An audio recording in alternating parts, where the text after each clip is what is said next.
কোরআন মাহফিল 2006-এর পঞ্চম দিন 23শে ফেব্রুয়ারি 2006। চট্টগ্রামের ঐতিহাসিক প্যারেড ময়দানে অনুষ্ঠিত এই মাহফিলে এখন বক্তব্য রাখছেন বিশ্ববরেণ্য মুফাসসিরে কোরআন আল্লামা দেলাওয়ার হোসেন সাঈদীর সুযোগ্য সন্তান মাওলানা রফিক বিন সাঈদ। আলহামদুলিল্লাহি রাব্বিল আলামিন, আসসালাতু ওয়াসসালামু আলা আশরাফিল আমবিয়া ওয়াল মুরসালিন। قال الله تعالى في كلامه المجيد وفرقانه الحميد: أعوذ بالله من الشيطان الرجيم، بسم الله الرحمن الرحيم، إن الدين عند الله الإسلام. وقال الله تعالى أيضا: إن الله وملائكته يصلون على النبي يا أيها الذين آمنوا صلوا عليه وسلموا تسليما. اللهم صل على سيدنا مولانا محمد وعلى آل محمد كما صليت على إبراهيم وعلى آل إبراهيم إنك حميد مجيد. اللهم بارك على محمد وعلى آل محمد كما باركت على إبراهيم وعلى آل إبراهيم إنك حميد مجيد. ঐতিহ্যবাহী ইসলামী সমাজ কল্যাণ পরিষদ কর্তৃক আয়োজিত 27তম ঐতিহাসিক তাফসীরুল কোরআন মাহফিলের আজকের এই সমাপনী অধিবেশনের সম্মানিত সভাপতি, দেশ বরেণ্য আলেম দ্বীন উস্তাজুল আসাতিজা শেখুল হাদিস হযরতুল আল্লাম মাওলানা শামসুদ্দিন সাহেব, মঞ্চে উপবিষ্ট সম্মানিত বিশেষ অতিথিবৃন্দ, হাজারাত উলামায়ে কেরাম এবং উপস্থিত বাংলাদেশের বিভিন্ন স্থান থেকে আগত, বিদেশ থেকে আগত প্রাণপ্রিয় ভাই ও বোনেরা, আসসালামু আলাইকুম ওয়া রাহমাতুল্লাহি ওয়া বারাকাতুহু। আমরা সর্বপ্রথমে সেই মহান আল্লাহ রাব্বুল ইজ্জত ওয়াল জালালের দরবারে শুকরিয়া আদায় করছি, যিনি আজকে আমাদেরকে এই ঐতিহ্যবাহী তাফসীরুল কোরআন মাহফিলে কোরআনের আকর্ষণে সমবেত হবার তৌফিক এনায়েত করেছেন। আমরা সবাই সেই মাবুদের দরবারে শুকরিয়া আদায় করছি, প্রশংসা করছি, কৃতজ্ঞতা প্রকাশ করছি। আমরা সবাই বলছি আলহামদুলিল্লাহ। আজকে এমন একটি সময়ে আমরা এখানে সমবেত হয়েছি যখন গোটা বিশ্বব্যাপী জাতি, ধর্ম, দল, মত নির্বিশেষে সকল মানুষের একটাই কামনা, একটাই প্রত্যাশা, একটাই এক্সপেকটেশন, সেটা হচ্ছে শান্তি। এই দুনিয়ার মানুষ আমরা সবাই আজকে শান্তি চাই, ঠিক কিনা বলুন? সেই শান্তির অন্বেষায় এই দুনিয়ার মানুষ আমরা বিভিন্ন জায়গায় ছুটে বেড়াচ্ছি, কিন্তু প্রকৃত শান্তির সন্ধান এই দুনিয়ার মানুষ আজকে আমরা পাচ্ছি না। তার কারণ শান্তি যে জায়গায় রয়েছে সেই জায়গায় শান্তি না খুঁজে অশান্তির ভাগাড়ে আমরা শান্তি খুঁজছি, ঠিক কিনা বলুন কথাটা?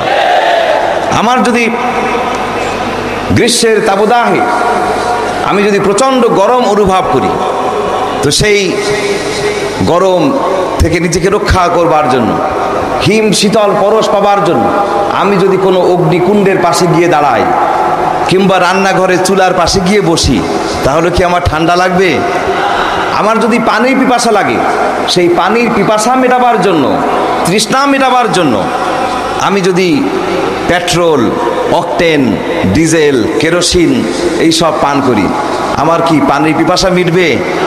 কেন মিটবে না? ওগুলো তো দেখতে পানির মতো, এগুলো দেখতে পানির মতো ঠিকই, কিন্তু তৃষ্ণা মেটাবার জন্য কেউ যদি অকটেন, পেট্রোল, ডিজেল পান করে, তাহলে তো তার পানির পিপাসা মেটা দূরের কথা, কলিজা নাড়িভুড়ি জ্বলে পুড়ে ছারখার হয়ে যাবে, ঠিক কিনা বলুন? তৃষ্ণা যদি মেটাতে হয় তাহলে আমাকে বিশুদ্ধ পানি পান করতে হবে, মিনারেল ওয়াটার, আর্সেনিক মুক্ত পানি পান করতে হবে, তাহলে আমার পিপাসাও মিটবে, শরীরটাও ঠিক থাকবে। ঠিক তেমনি ভাবে এই দুনিয়ার মানুষ শান্তি পাওয়ার আশা আমরা প্রত্যেকেই করছি, কিন্তু সেই শান্তির আশায় আমরা কেউ ছুটে চলেছি সোশ্যালিজমের দিকে, কেউ কমিউনিজমের দিকে, কেউ সেকুলারিজমের দিকে, এক একজন এক এক দিকে আমরা দুনিয়ার মানুষেরা ছুটে চলেছি। অথচ এই মতবাদগুলি বিশ্বের কোনো একটি ভূখণ্ডের, কোনো একটি স্থানের একজন মানুষের জীবনেও শান্তি দিতে পারে নাই, বরং এগুলো এক্সট্রিমলি ফেলিউড হয়ে গিয়েছে, চূড়ান্ত রূপে দুনিয়ার মানুষকে শান্তি দিতে ব্যর্থ হয়েছে, ঠিক কিনা বলুন? শান্তি পাওয়া যাবে কোন মতাদর্শ অনুসরণ করলে, শান্তি পাওয়া যাবে কোন জীবন ব্যবস্থা, জীবন বিধান অনুসরণ করলে। আল্লাহ রাব্বুল আলামিন সে কথা বলতে পারবেন, যেহেতু এই দুনিয়ার মানুষ সৃষ্টি করেছেন তিনি, গোটা বিশ্ব জগৎ সৃষ্টি করেছেন তিনি, তিনিই বলতে পারবেন কোথায় রয়েছে শান্তি, কোন পথ অনুসরণ করলে শান্তি পাওয়া যাবে। আল্লাহ রাব্বুল আলামিন বলছেন, ইন্নাদ-দীনা ইনদাল্লাহিল ইসলাম, ইন্নাদ-দীনা ইনদাল্লাহিল ইসলাম। আল্লাহর নিকট মনোনীত, আল্লাহর নিকট গ্রহণযোগ্য, আল্লাহর নিকট অ্যাকসেপ্টেবল, আল্লাহর নিকট মনোনীত একমাত্র জীবন ব্যবস্থার নাম হচ্ছে ইসলাম। ইন্নাদ-দীনা ইনদাল্লাহিল ইসলাম, the religion in the sight of Allah is Islam. ইসলাম হচ্ছে আল্লাহ নিকট মনোনীত একমাত্র জীবন ব্যবস্থা। এই দুনিয়ার মানুষ যেহেতু আল্লাহ সৃষ্টি করেছেন, আল্লাহর দেয়া এই বিধান আমরা দুনিয়ার মানুষেরা যদি অনুসরণ করতে পারি, অনুকরণ করতে পারি, তবেই আমরা প্রকৃত শান্তি পাবো। Socialism, communism, monarchism, secularism, man madeisms, man made civilisations, man made cultures এই দুনিয়ার মানুষকে শান্তি দিতে পারবে না, ঠিক কিনা? শান্তি পাওয়ার জন্য বাংলাদেশে হাজার হাজার মাইল দূরে বসে আমরা আমেরিকার দিকে তাকিয়ে আছি, মনে করছি আমেরিকাতে শান্তি আছে। তাকিয়ে আছি ব্রিটেনের দিকে, ফ্রান্সের দিকে, ইন্ডিয়ার দিকে, আমরা এই সমস্ত দেশের দিকে তাকিয়ে আছি, তাদের আদর্শ, তাদের সভ্যতা আমরা অনুসরণ করছি, অথচ এদের জীবনে শান্তি নাই। এদের ব্যক্তি জীবন, পারিবারিক জীবন, এদের রাষ্ট্রীয় জীবন, এদের রাজনৈতিক জীবন, জীবনের কোনো একটি ক্ষেত্রে তাদের শান্তি নাই। তাদের জীবনে কি শান্তি আছে? এদের জীবনে শান্তির আশা করা মরীচিকার পেছনে ছোটার মতো। কিসের পেছনে ছোটার মতো? মরীচিকা। মরীচিকা কি জিনিস? আপনি যখন গ্রীষ্মকালে হাইওয়ে দিয়ে যেতে থাকবেন নোয়াখালী হয়ে ঢাকার দিকে, আপনি দেখবেন কক্সবাজার দিকে যেতে থাকবেন, দেখবেন দুপুরবেলায় রাস্তার উপরে কেমন যেন পানি চিকচিক করছে, এরকম দেখা যায় কিনা? আপনার গাড়িটা যখন সেই পানির কাছাকাছি যায় তখন ঝপাত করে পানির মধ্যে পড়ে যায় নাকি? ওটা কি আসলে পানি? যত জোরে আপনি গাড়ি ছুটাবেন, গাড়ির অ্যাক্সিলারেটর যত জোরে আপনি প্রেস করবেন, চাপবেন, তত জোরে ওই পানি সামনের দিকে এগিয়ে যেতে থাকবে এবং এক পর্যায়ে দিগন্তে তা বিলিয়ে যাবে। তার কারণ ওটার নাম পানি নয়, এটার নাম হচ্ছে মরীচিকা, এটা মিরেজ, এটা আলেয়া। আল্লাহ রাব্বুল আলামিন বলছেন, والذين كفروا أعمالهم كسراب بقيعة يحسبه الظمآن ماء حتى إذا جاءه لم يجده شيئا। অবিশ্বাসীদের তৎপরতা হচ্ছে এমন, যেমন মরুভূমির মরীচিকা। পিপাসার্ত লোকেরা ভেবেছিল সেখানে রয়েছে সুপেয় পানি, কিন্তু যখন তারা এর কাছে গেল কিছুই তো পেল না যা তারা আশা করেছিল।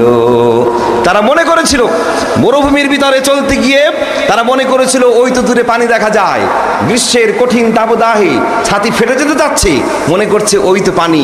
তারা আরো জোরে উট ছুটিয়েছে, ঘোড়া ছুটিয়েছে, কিন্তু শেষ পর্যন্ত ওই পানির সন্ধান মরুচারী পায় নাই।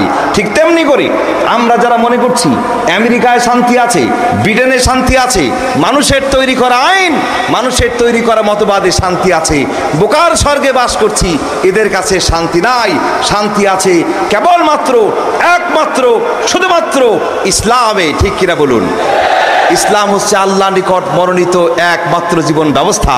ইসলামকে ছেড়ে দিয়ে অন্য কোনো মতবাদের পেছনে ছুটলে সেখান থেকে কিছুই লাভ করা যেতে পারে না।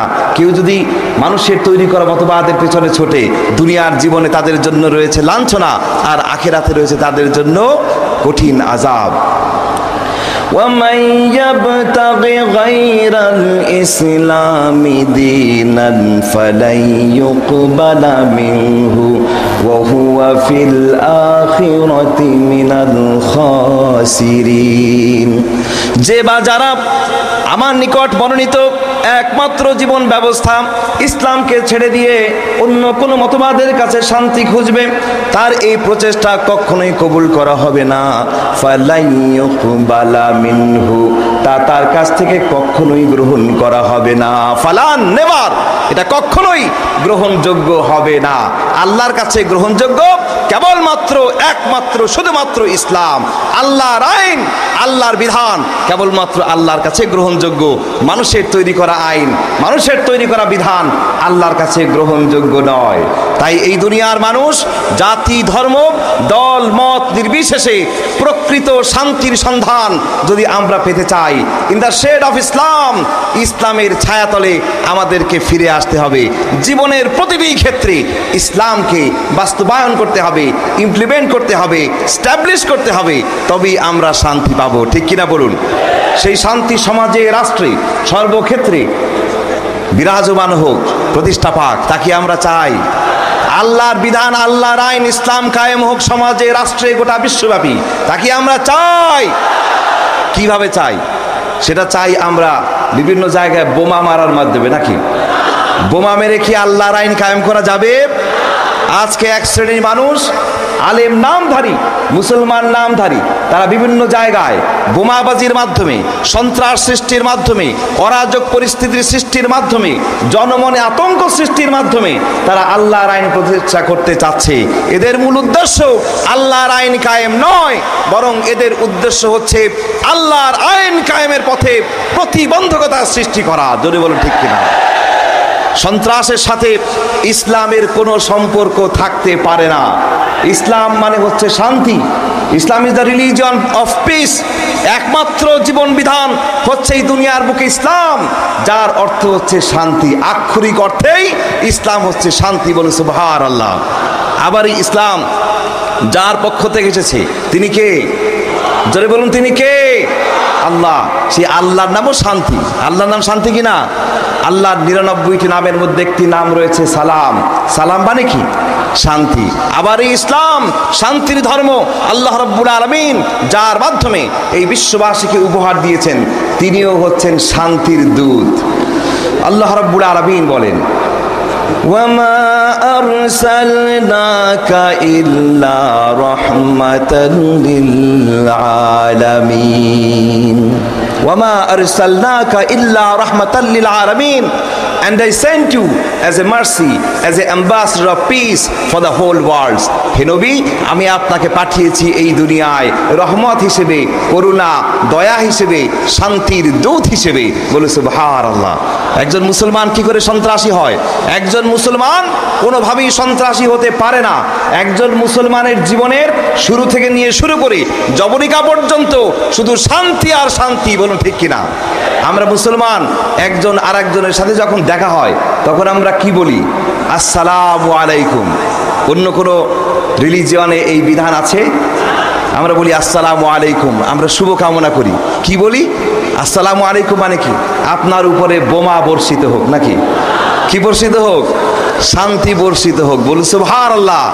আমরা নামাজ শেষ করি সালাম দিয়ে, বলি আসসালামু আলাইকুম। একজন মুসলমান যখন মৃত্যুবরণ করেন, তার যখন জানাজা হয়, সেই জানাজাটাও শেষ হয় সালাম দিয়ে, আসসালামু আলাইকুম। বলি সুবহানাল্লাহ। সেই মুসলমান কি করে সন্ত্রাসী হতে পারে? একজন মুসলমান কোনোদিন সন্ত্রাসী হতে পারে না।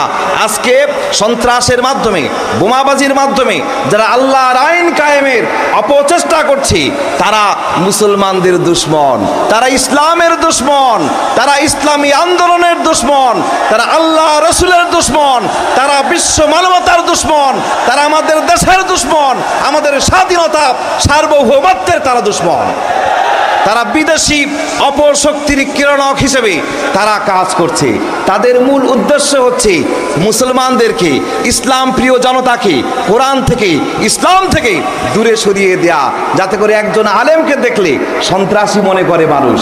এই জন্য তারা কেনা আলেমদেরকে দিয়ে, মাথায় পাগড়ি পরিয়ে, দাড়ি রাখিয়ে তাকে দিয়ে বোমাবাজি করাচ্ছে, আর বোঝানো হচ্ছে আলেম মানেই সন্ত্রাসী, ইসলামী আন্দোলনের নেতা কর্মী মানেই সন্ত্রাসী, মসজিদের ইমাম খতিব মানেই সন্ত্রাসী। এটা একটা ষড়যন্ত্রের অংশ হিসেবে এই কাজ তারা করছে। তারা মানুষের মনে ইসলাম সম্পর্কে, কোরআন সম্পর্কে বিরূপ ধারণা প্রতিষ্ঠা করতে চায়। বলুন ঠিক কিনা? কারণ তারা জানে যতক্ষণ পর্যন্ত মুসলমান কোরআনের সাথে থাকবে, ইসলামের সাথে থাকবে, ততক্ষণ পর্যন্ত এই মুসলমানদেরকে পদানত করা যাবে না। ব্রিটিশ পার্লামেন্টের x secretary for colonies mister Gladstone তিনি একবার তার বক্তৃতায় বলেছিলেন, যতদিন পর্যন্ত এই মুসলমানদের হাতে থাকবে কোরআন, so long as the Muslims have the Quran, we shall be unable to dominate them. যতদিন পর্যন্ত মুসলমানদের হাতে কোরআন থাকবে ততদিন পর্যন্ত মুসলমানদেরকে আমরা ডমিনেট করতে পারবো না, বশ করতে পারবো না। তো কি করতে হবে? either take it from them or make them lose their love of it. তো কি করো? হয় কোরআন তাদের কাছ থেকে ছিনিয়ে নাও, অথবা ইসলাম সম্পর্কে, কোরআন সম্পর্কে তাদের মনে ঘৃণা বিদ্বেষ ছড়িয়ে দাও। এই গ্লাডস্টোনের প্রেতাত্মারা আজকে আমাদের দেশে আল্লাহর আইনের নামে বোমাবাজি করে ইসলাম থেকে, কোরআন থেকে মুসলমানদেরকে দূরে সরিয়ে দিতে চাচ্ছে, ইসলাম সম্পর্কে বিরূপ ধারণা মানুষের মনে দিতে চাচ্ছে। বলুন ঠিক কিনা? এই ষড়যন্ত্রের জাল, এই চক্রান্তের নেটওয়ার্ককে ছিন্ন করে সারা বাংলাদেশের সমস্ত মুসলমানদেরকে ঐক্যবদ্ধ হতে হবে। আমরা যদি ঐক্যবদ্ধ হতে পারি, ইসলামের বিজয়, কোরআনের বিজয় কেউ ঠেকাতে পারবে না। বলুন ইনশাআল্লাহ, জোরে বলুন ইনশাআল্লাহ। আমেরিকাতে ইসলামের পুনর্জাগরণ, ব্রিটেন ইসলামের পুনর্জাগরণ, গোটা বিশ্বব্যাপী ইসলামের যে পুনর্জাগরণ সৃষ্টি হয়েছে, বুশ ব্লেয়ারের হুঙ্কারে, শ্যারন সিরাকের ঘেউ ঘেউ আর হুয়াক্কা হুয়ায় মুসলমান ভয় পেতে পারে না। 150 কোটি মুসলমান ঐক্যবদ্ধ হয়ে আল্লাহর জমিনে আল্লাহর দ্বীন প্রতিষ্ঠা আমরা করব। বলুন ইনশাআল্লাহ। এবং সেই দিন বেশি দূরে নয়, ওই বুশের দেশ আমেরিকাও কালেমার পতাকা উঠবে। That day is not so far when even the key of White House will be in the hands of Muslim Ummah. সেদিন বেশি দূরে নয় যেদিন এই আমেরিকার ওয়াশিংটনের হোয়াইট হাউসের চাবিও মুসলমানদের হাতে চলে আসবে। সুতরাং we have nothing to be afraid, nothing to be frustrated, just we have to united. আমাদেরকে ঐক্যবদ্ধ হতে হবে। এই ঐক্যবদ্ধ হবার নমুনা বাংলাদেশ থেকে শুরু করতে হবে। রাজি আছেন? সামনে নির্বাচনকে কেন্দ্র করে নানা ধরনের ষড়যন্ত্র চক্রান্ত চলছে। এই ষড়যন্ত্র চক্রান্তের জালকে ছিন্ন করে আগামী জাতীয় নির্বাচনে ইসলামী মূল্যবোধে বিশ্বাসী, ইসলামী আন্দোলনে বিশ্বাসী, আল্লাহর আইন কায়েমের প্রত্যয় নেয় মানুষেরা ঐক্যবদ্ধ হয়ে আবারও আল্লাহর জমিনে আল্লাহর দ্বীন প্রতিষ্ঠার জন্য, ইসলামী মূল্যবোধ প্রতিষ্ঠার জন্য আবারও ঐক্যবদ্ধ হতে রাজি আছে কিনা? আল্লাহ রাব্বুল আলামিন আমাদের সবাইকে কবুল করে নিন। সবাই বলে আমিন। সব গরিজা হো গই জলওয়ে খুরশিদ সে, ये चमन मामूर होगा नगमे खुर्शीद से। আমি আপনাদের সকলকে আন্তরিক মোবারকবাদ জানিয়ে দোয়া কামনা করে আমি আমার নিজের জন্য দোয়া চাই, আমার পরম শ্রদ্ধ পিতার জন্য দোয়া চাই। আপনারা আমাদের সকলের জন্য দোয়া করবেন। আমি আপনাদের সকলকে আন্তরিক মোবারকবাদ, প্রাণ ঢালা শুভেচ্ছা, ভালোবাসা জানিয়ে আমার আলোচনা যে পর্যন্তই। আল্লাহু ইয়াকুল হক ওয়া হুয়া ইয়াহদিস সাবিল ওয়া আখির দাওয়ানা আলহামদুলিল্লাহি রাব্বিল আলামিন। ওয়া আসসালামু আলাইকুম ওয়া রাহমাতুল্লাহি তাআলা ওয়া বারাকাতুহু।